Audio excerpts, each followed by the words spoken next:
1 2 1 2 1 2 1 2 1 2 1 2 1 2 1 2 1 2. Are you hearing me? Good day, good evening, wherever you are in the world. What's good? Oren Lamena, Good News Travel Fast on Key with Truth Network. Tonight on Good News Travel Fast,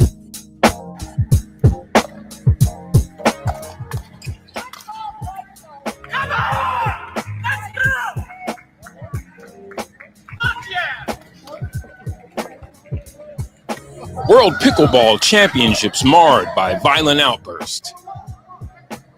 How do you like your pickleball? Full contact is how I take mine. I'm kidding, of course. Be Better Sports. Good News Travel Fast. Come on, everybody, let's go.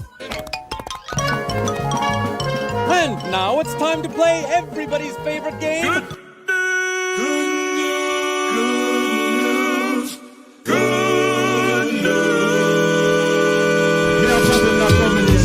Jesus Christ, we can't run.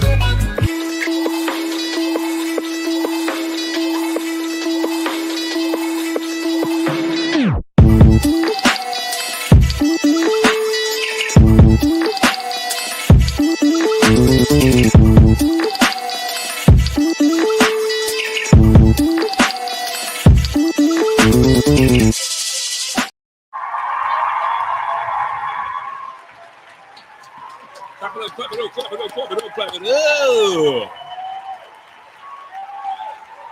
How you doing? How your mama doing?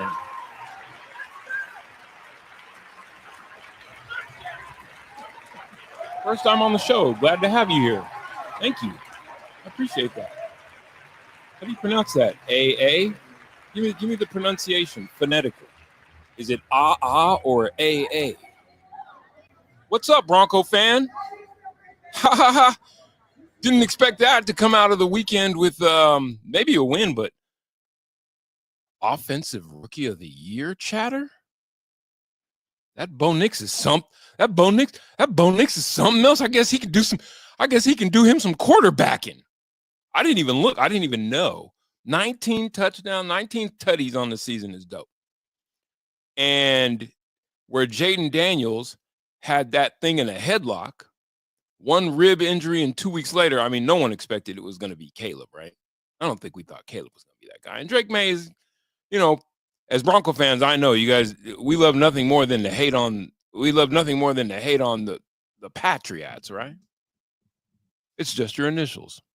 Bo was rocking yesterday. He was rocking yesterday. 307 yards, first 300-yard game for and I'll be honest with you. See, I'm not that guy. I'll admit. I was wrong.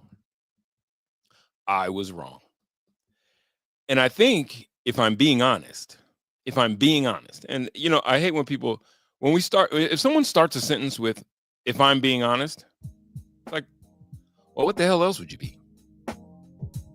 If I'm being honest, though, I didn't see it coming. I'm one of those guys. I'm kind of an old school knucklehead, more of a fan than a numbers guy. It's always been my opinion. The guy makes it to 4 or 5 years in college, especially at the quarterback position, and there's never really a begging for him to enter in. I'm just like, it's like if a tree falls in the forest, does it make a sound type shit. I was wrong. And for that, I will take all the flagellation and beating about the head and shoulders.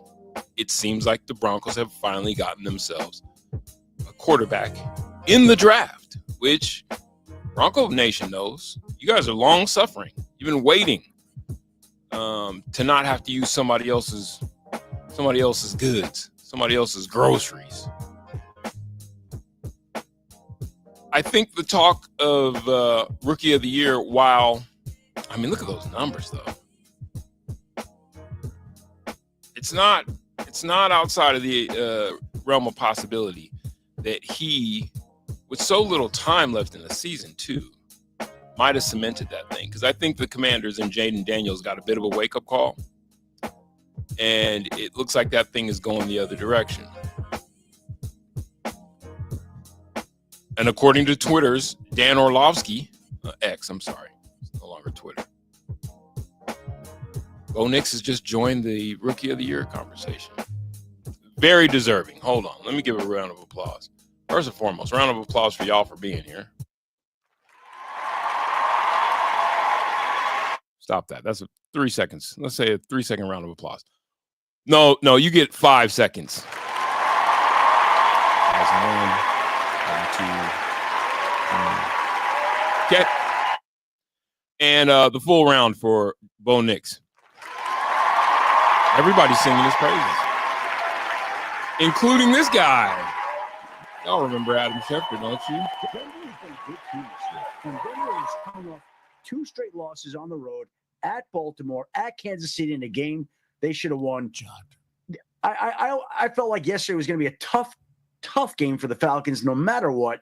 And it went exactly the way I thought. And Bo Nix, so Darren Rizzi happened one week and Bo Nix happened the next week. You see the numbers right there.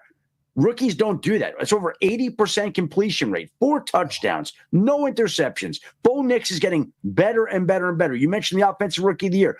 Jaden Daniels had the rib injury, and he's not looked to run at all. His rushing yards have dropped dramatically, and one of the biggest elements of his game has not really been a factor since he hurt that rib. So whereas he's been running around and making things happen, not as much so lately, and they've lost the last couple of games. And Bo Nix is coming out there and throwing dimes to Devon Bailey and whoever it is. They've all these Bailey I like out there, and Sean Payton looked like the cat who ate the canary a little bit this summer, talking about this draft class and how it was going to be special and these rookies were going to make.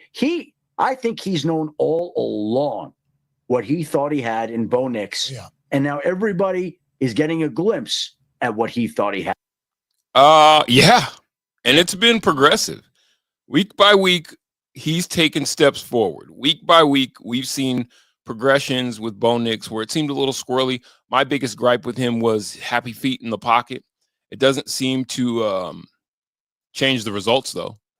And a couple of the deliveries that he has, I see a little sidearm in there. He's making, like, the throw that he had to get the 307. Like, he's tossing dimes. He's tossing some dimes, and I think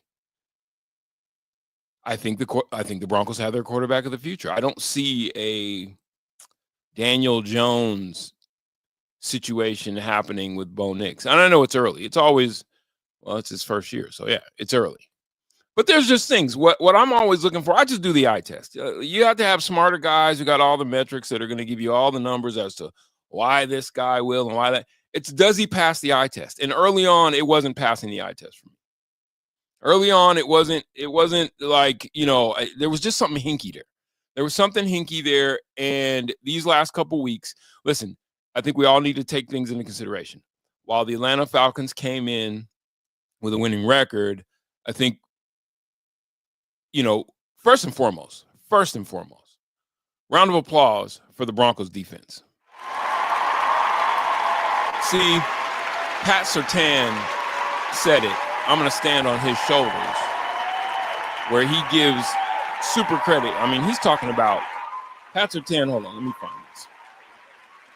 PS2, we'll get to you in a minute, Jamal. What the hell is going on with Jamal Murray? The fuck?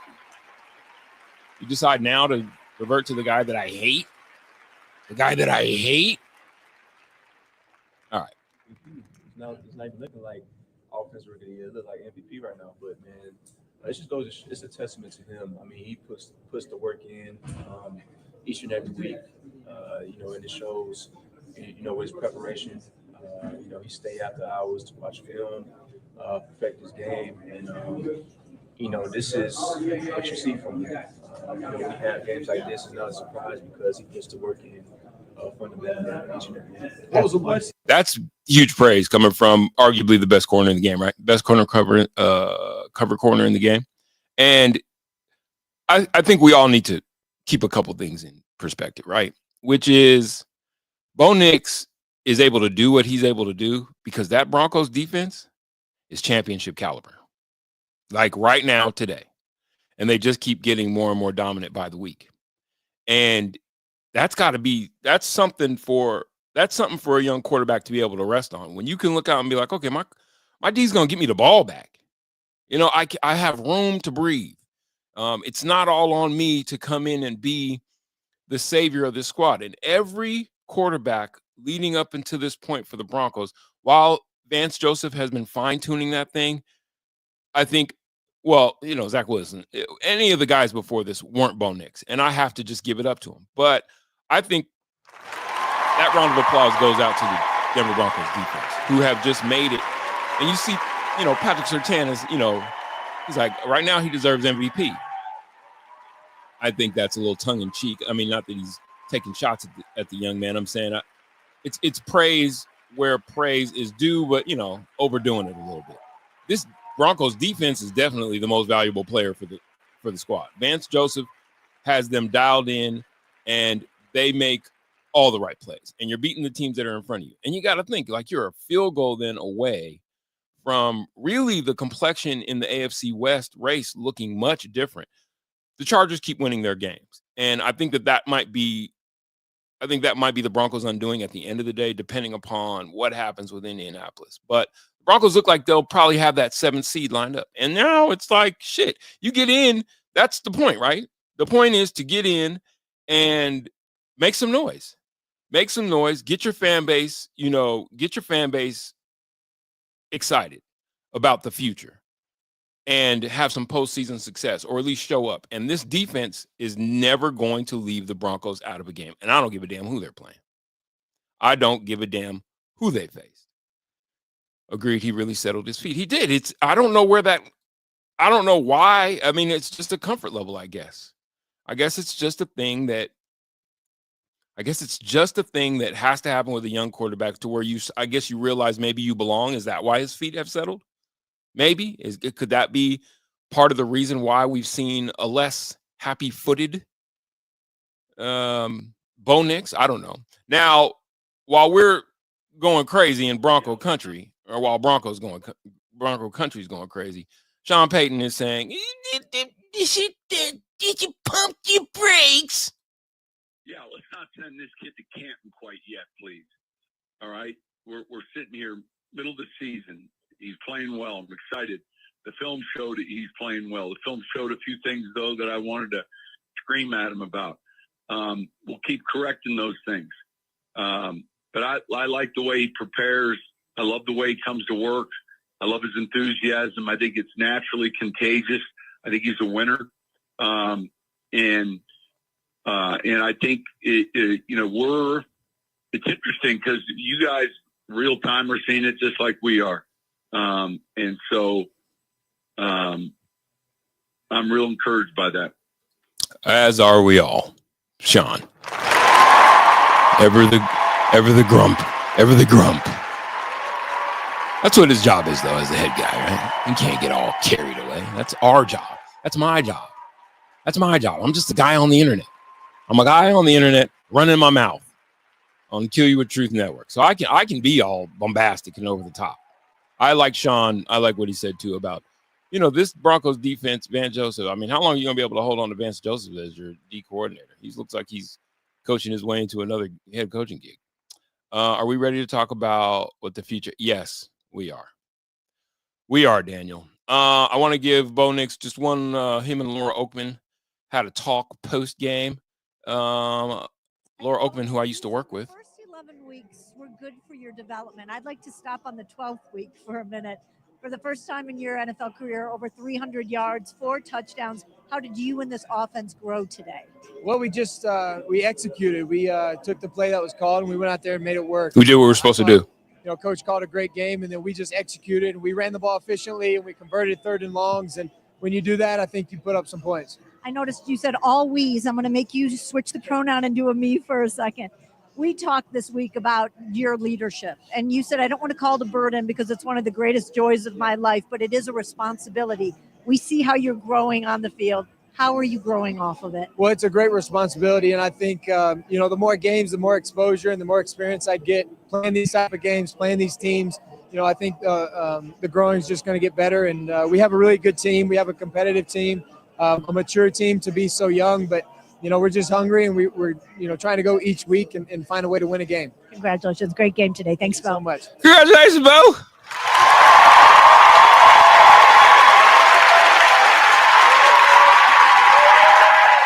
Now I'm golf clapping, but you hear the vociferous applause, the round of applause. Hey, check this out too. You know his hair. You guys remember Tommy Boy? Part of my problem with Bo Nix is the hairdo. Remember that part in Tommy Boy when he's like, and he leaves his hair up? That's what it's given. It's like Keep Your Eye on the Sparrow Cockatoo, for those who remember. What was my man's name? Was that Kojak? Don't do the crime. I'm aging myself, by the way. It's just the hair, man. You gotta, I don't know. It's just gotta be, you know what I'm saying? It's giving, it's like Home Alone Kevin. It's giving Home Alone Kevin. He looks like a punk kid. Maybe that's what my problem is with Bo Nix. He looks like a punk kid. Well, congratulations to Bo Nix. Congratulations to the Denver Broncos. You have your quarterback of the future. Congratulations, Bronco Nation. A little more applause. You have your quarterback of the future. And quite honestly, well deserved. You waited long enough. And I was getting tired of you recycling other people's quarterbacks. It's enough already. You know what I mean? It's enough. Okay, let's get some more here. Unfortunately, what do we got? Unfortunately speaking, I can't see him staying. Yeah, he's earned a shot for sure. Dennis Allen is most likely your next defensive coordinator. You think Dennis Allen? That would be. I don't see that one, but if they're able to pull that off, that would be amazing. You can't unsee that. I told you. It's time. You will never be able to. What does he say? He's talking to Richard, and he's like, Richard, oh no, is that when he says, to a goddamn bridge embankment? Just grab the wheel and swerve into a goddamn bridge. Now I gotta find it. See, this is the problem I have. I squirrel easy, and I have the whole internet at my disposal. And if I can find it easily, I won't stay on it too long. Tommy Boy. And I'm a terrible typer, so then it takes even longer. Boy. Bridge. Embankment. Please, just come up. Just do me this one favor. Yeah, I want to jerk the wheel into a goddamn bridge embankment. There it is. Yes. A round of applause for me for finding that.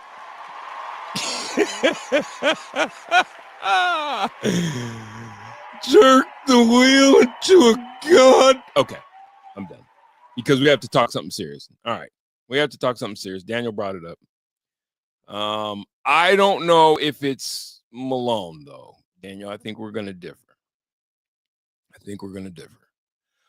Let's talk Denver Nuggets. So after a great homestand, what do you win? 5 in a row.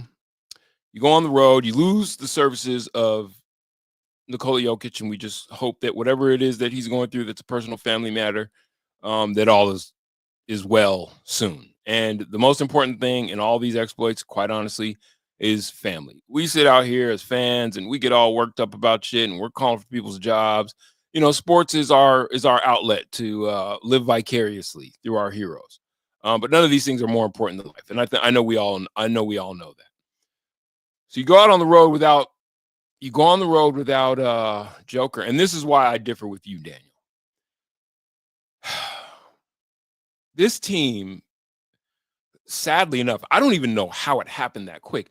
Like, yeah, you lost Jeff Green. You lose KCP. You lose Bruce Brown. But when I say those 3 names to you, should that be the huge difference between the way this team was playing in a championship clip and now? I mean, Jeff Green was a contributor. I'm not trying to take anything away. You kept in the majority of your core, which is a part of the problem. I'm telling you this right now, and you're going to have heard it here first. Hold on. If the Denver Nuggets don't go, okay, hold on. I got to do this in the right way. If you do like I've done as a Nuggets fan, you've been scouring the waiver wires. You've been scouring free agency on a search for any help that would be able to be found. It's not out there. I'm telling you. The available free agent list is paltry, to say the least. Bereft of any help. And so if you want to save this season and not waste a very good year of your star, your perennial MVP, he's the best player in basketball. If you want to save this year, though, salvage this season and make a run, you got to put a call out to the Wild. You have to put out a call to the Wild. And when I'm talking about a guy, because here's the problem, is Jamal Murray. Jamal Murray, between his contract and his style of play, I'm telling you, if you were to line up best two guards in the league, let's be honest with ourselves. Let's be honest with ourselves. If you line up the best two guards in the league, in the top 5, do you put Jamal Murray in your top 5 two guards in the league? And I know he's a point guard. I know he in effect plays it, but he's not a point guard. He's a shooting guard. He likes to get his game on. Do you put him as the best in the business? Top 5? I'm telling you right now, I wouldn't rank Jamal Murray top 10 because of his style of play. And Jamal has also shown this sort of bristly, prickly sort of attitude that I'm not really a fan of either. I think he's got a chip on his shoulder, and all these guys play with a chip on their shoulder. But usually, at a certain point in time, your skills are going to match up and you'll soften, or you keep the chip on your shoulder, but you play great. Jamal Murray, if he doesn't have the ability, and I don't know what happened during the offseason, to be honest with you. But it started against Minnesota. Once Ant 5 got in that man's jersey, I think the writing was on the wall. I feel Braun is a good replacement for KCP, holding his own.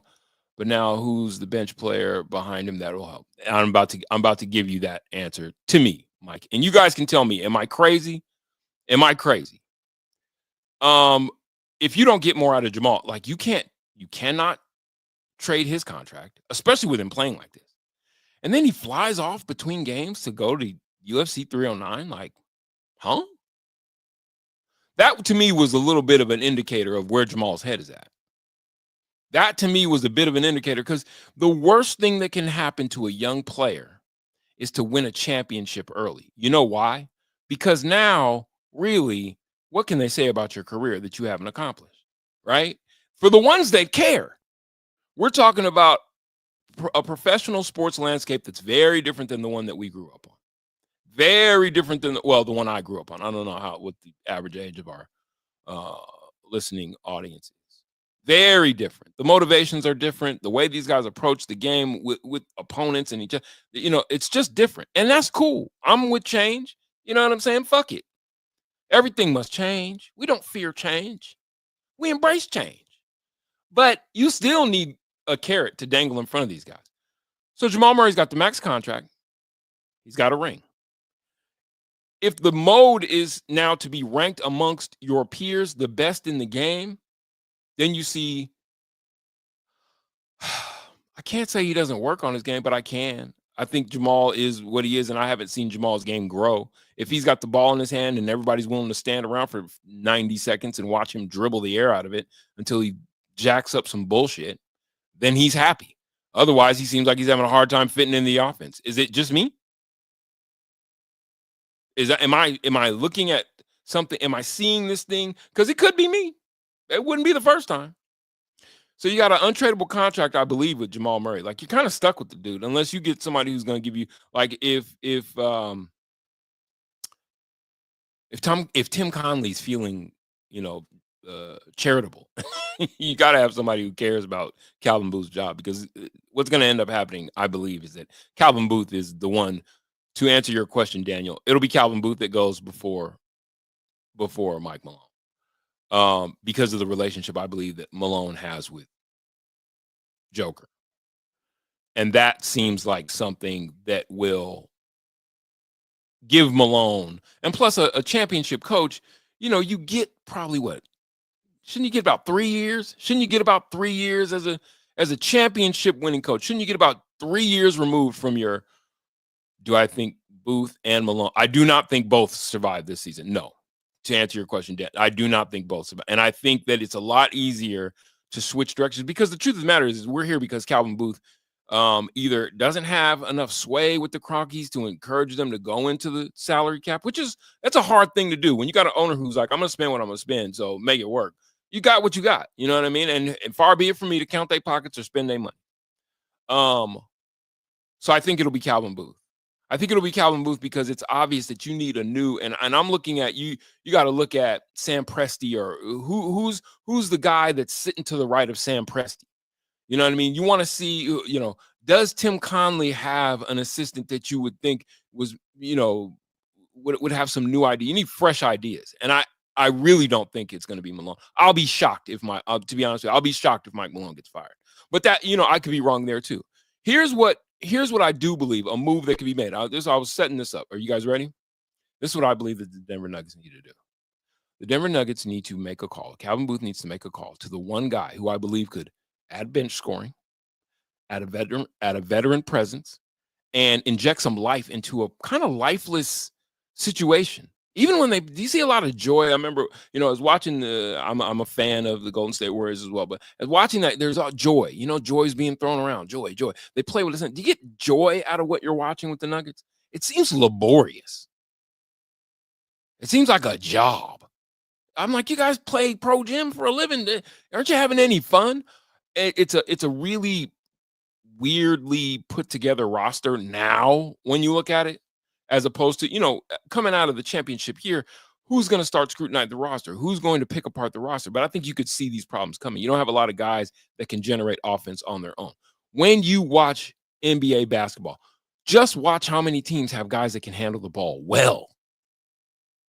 Between, 1 through 3, at times 4. We saw that in the game against Memphis, where Jaren Jackson shows you like a big guy who can handle. And then, the Wembys and the Jokers, these guys are the anomalies. They're the exception. But I'm saying 1 through 3 in the NBA right now, and including some 4s, are all really accomplished ball handlers. And when you just look at the Nuggets, you're looking at a bunch of guys, including Christian Braun, who just have a hard time generating their own offense off the dribble. So now they become a screen and roll or screen and cut type offense. And for whatever reason, to your point, Daniel, that doesn't seem to be a part of the offensive package. Although for a plodding team, you would think that would have been something they would have thought about. Don't have a lot of shooters at either. Here's what I'm saying. Okay, I've given enough preamble. Here's what I'm saying. I think last night Malone coaching was a massive issue, and it looked like he lost the team. Yeah, I think they feel bereft of. I was reading this article, and the New York Times took interest in the Nuggets. I don't know where that came from. I'll read a bit of this, and then I'll get to my big idea. If you take the superstar away from a team, it is natural to assume that team won't operate at maximum efficiency, particularly on the offensive end. There are currently multiple cases around the NBA that attest to this. Without Joel Embiid for most of the regular season, the Philadelphia 76ers have gotten off to a 2-10 start. You know what? That team is trash. Joel Embiid is trash. He's not trash, but he's, I think, one of the most overrated. Not that he's not great, but I think like that MVP that he won, he had to whine to get it. He had to petition to get it. He had all of Black America petitioning for him to get it. I am a part of Black America, by the way. You know what I mean? Every pundit was petitioning for him to get it. He didn't deserve that. It was like a not even a lifetime achievement award. He hasn't played a lifetime of basketball. Anyway, with Kevin Durant down with a calf strain, Phoenix has lost 3 straight games. New Orleans Pelicans are without 3 of their best players and are a shell of themselves. Still, watching the Denver Nuggets struggle offensively without Nikola Jokic has been alarming, to say the least. To watch this team play with him at times has been alarming, just because it's like, where is it going to come from? Even knowing how much the best player in basketball means to their bottom line. Without Jokic and Aaron Gordon, the Nuggets haven't been able to make shots. Now, to add Aaron Gordon in there, when you hear Aaron Gordon, do you hear shot maker? I know Aaron Gordon's going to hit some shots, but that's not the struggle in the offense, isn't the lack of Aaron Gordon, although it doesn't help. Without Jokic, the Nuggets haven't been able to generate good shots. Without him, the Nuggets have played with a lethargy that's been jarring to watch. It's painful. Our offense is brutal. The Nuggets haven't looked anything like a unit capable of getting back into the championship contention. Blah blah blah. And I agree with every word that's written in this article. Great article in the New York Times, which I would never stress reading because they're behind a paywall. But it's a great article. And if you go to the New York Times and you paid for your subscription, I was surprised they took interest in it. It shows that it's starting to resonate outside of the market, which is dope. And everybody knows it. Everybody knows that Joker is the best player in the world. And what would be such a shame is to waste his time like the guy that I'm going to mention that they need to go get. You know who I think that the Nuggets need? The Denver Nuggets need a heavy dose of Carmelo Anthony coming off the bench. Oh, shit. What? Huh? You heard me. You heard what I said. You heard me. You heard me. You heard what I said. Do I need to single up and show you motherfuckers what I'm talking about? Do I need to single up and get here with you? The Denver Nuggets, Calvin Booth needs to do this. Yo, hello. That's my Carmelo Anthony. I'm not really good at impressions. I have some great impressions, but a couple of them I wouldn't do on here because they're more political impressions. Yo, hello. Yo, Mello, it's Calvin. Yo, what up? Hey, just kind of wondering, Cayenne's getting ready to go off to college up to your alma mater. I heard he's going to Syracuse. Yeah. I know Calvin Booth is a black man. I have to make the voices sound different. So just bear with me. Yeah. No, I'm real proud of Kai. He's going up there. You know what I'm saying? He's going to do his thing. You know what I'm saying? Yeah. That's great. How's the podcast? Yo, it's going well. You know what I'm saying? It's going well. You know, we doing our thing. You know what I'm saying? Big up. Yeah. So small talk out of the way. Hey, Mello. What say we bury the hatchet as an organization and a team? And I've seen you working out with your son. You still look like you got it. Yo, you know, I'm gonna get buckets. Yeah. No, I know. Getting buckets is what you do. You get to those buckets, boy. I'll tell you. Get into them. Hey, what do you think about getting some buckets for us, though? Listen. I don't want you to don't rush to make a decision. Take all the time you need. Just get back in the gym.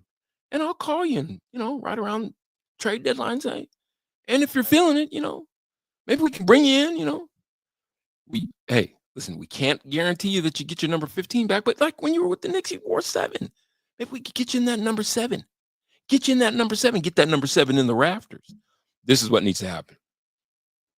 If you're going to save any hopes, and I'm serious. It sounds like I'm joking around, but I'm serious. If you're going to save any hope to not do with Joker what you ended up doing with Melo, which I think is an interesting dichotomy. You'll learn this about me. Kill you with truth, fam.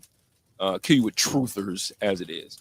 I look at sports more from a sociological, philosophical standpoint. I don't really care about numbers and all that bullshit. I care, but I'm saying I'm not losing no sleep over all that. I'm the philosophical sports fan. And I think that what we saw happen with Carmelo Anthony down the stretch before he left Denver, and then you guys started bullying him every time when he came back, was that they were squandering his career, man. They were squandering his career. And he had every right at the end of that 8 years to go, I'm going to go check out what else is cracking. You didn't show me enough in the front office that you were capable of building something around me. Now, when Tim Conley was here, we were heading in a direction. And that's, again, Daniel, why I think it'll be Calvin Booth before we're heading in a direction. And it just seems like Calvin has rested on what was picked for him. And I know he made trades and brought guys in. I'm not saying that Calvin hasn't done his work. But I think when you look at the Dario Saric acquisition, it's just kind of like, okay, you don't really got no ideas, bro. You don't know what you have. And I don't think you know how to craft something new. And it's a lot easier to find a fresh voice, I think, from what are we going to do going forward? If this season can't be salvaged, which would be a shame because of the way that last year ended, you don't want your best player feeling like he's trapped in a situation and contractually, that's where they're kind of at. You got 2 albatross contracts that, to be quite honest with you, when you're without Nikola Jokic, you know whose time it is to step up and shine? The 2 guys who gave you hash marks. right? The sweetest jump shot ever known to man, which I do think that Michael Porter Jr. has a sweet looking jump shot, but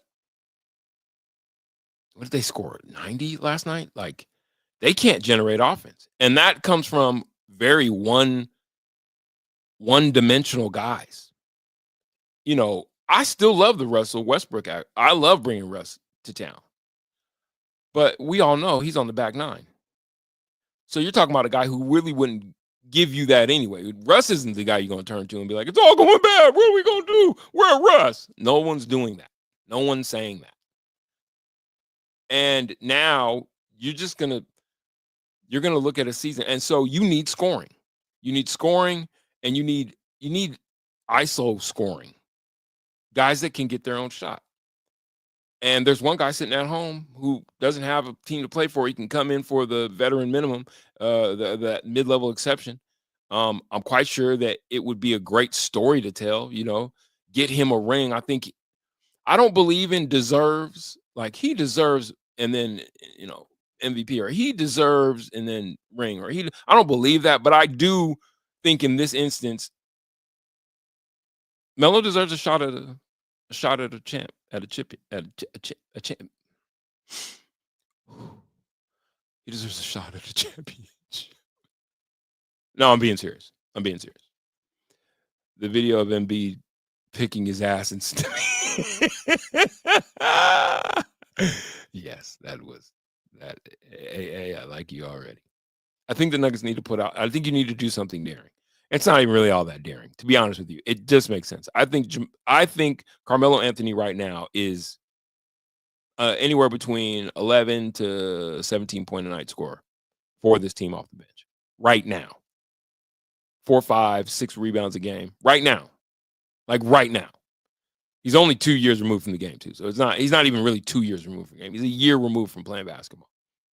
And if God forbid, I mean, he was able to play basketball in Portland, you don't think Melo would jump at a chance to? I mean, it's not. Melo actually makes this team, because it is a slower paced, you know, find your shot, you know, shot makers squad.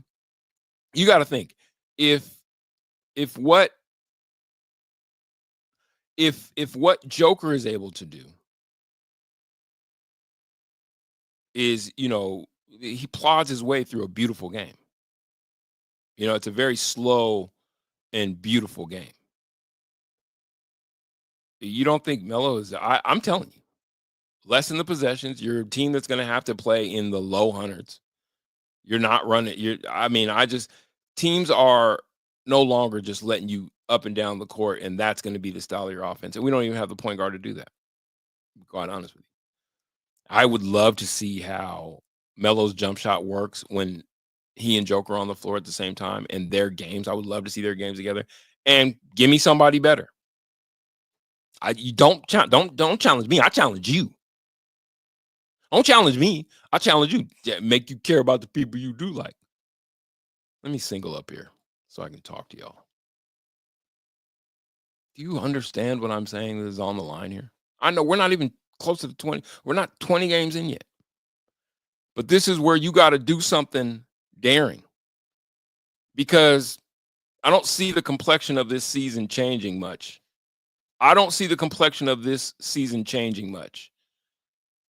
From an offensive standpoint for the Nuggets. Melo and Jokic would be insane. I think it would be. It sounds like, oh, God, you know, wild ass, hair up your ass, you know, scheming. No, I'm talking about a first ballot NBA Hall of Fame scorer, which is what you need. You need scoring. We don't need to go try and find the next defensive wizard or somebody who's going to pick up the pace. You need scoring. This team is bereft of the ability to score the basketball or even look like it knows anything about offense when Joker's not on the floor. So when he's not on the floor, you know who knows how to score the basketball? Carmelo Anthony. And if you told him, like Carmelo and Russ, if you told Melo, it's yours when he's not on the floor, nigga, it's all you. Excuse me. Sorry, Mac. It's all you, big dog. Go get your jab step, up fake, put it on the floor, take it to the rack, jab step, back, spin, Fade away. Go get it off. Go out there and get us buckets. I think the defense rests. If you got better ideas, I welcome them.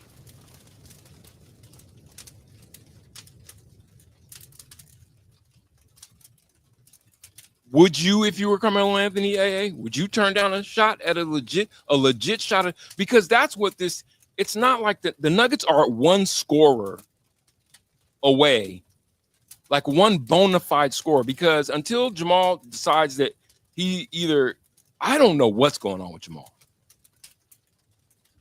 I don't know what's going on with Jamal. And you'd say the last thing this team needs is another guy dribbling the air out of the ball. Well, the truth of the matter is you're not going to go out there. You go find him. You go find him. Go find me somebody who is worth 11 to 17 points a night that can inspire the guys around him. So you don't have young guys like Julian Strava trying to do more than what they need to be doing. I'm trying to tell you right now, Calvin, if you need me to call, you give me the power, a little bit of a salary. I know you're a man with pride. You don't want to do it. Okay, it's cool. Give me. I'll be your guy. I'm here on the East Coast. Just, slide me Melo's number. Give me a little salary. I'll do the talking. I'll do it. There's no reason in the world to waste what you have before you. I think Melo would be crazy to say no too. This is your shot. It wasn't with LeBron in LA. This is your shot. Back with the team that dropped. We like stories, right? The New York Times is writing about the Nuggets. Everybody likes a redemption story. We love redemption stories. This is your shot. I cannot stay much longer. I can't stay any longer, to be honest with you. But I love y'all. And when I say love, I mean it's a real love. It's a genuine. Because you came in and you rode with me. And the Avs will be wrapping up here soon, and DMAC will be with you guys. Hold on, DMAC will be with y'all shortly for 5 minutes to go in the Avs game. If you care, there is Monday Night Football going on with the Dallas Cowboys and the Houston Texans, and hopefully Dallas is getting whooped because that makes all of our lives better, doesn't it?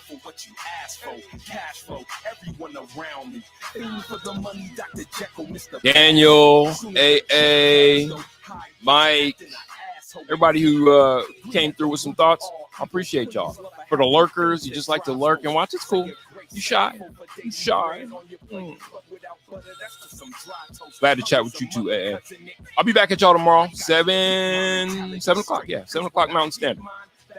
Good News Travel Fast. Look me up on YouTube. Good News _ Travel Fast. You can find everything from there. Like and subscribe. Until next time. Hold on. Like Goody or Lamento, Good News Travel Fast. Y'all have a good evening. And now it's time to play everybody's favorite game. Good news. Jesus Christ, we can't run.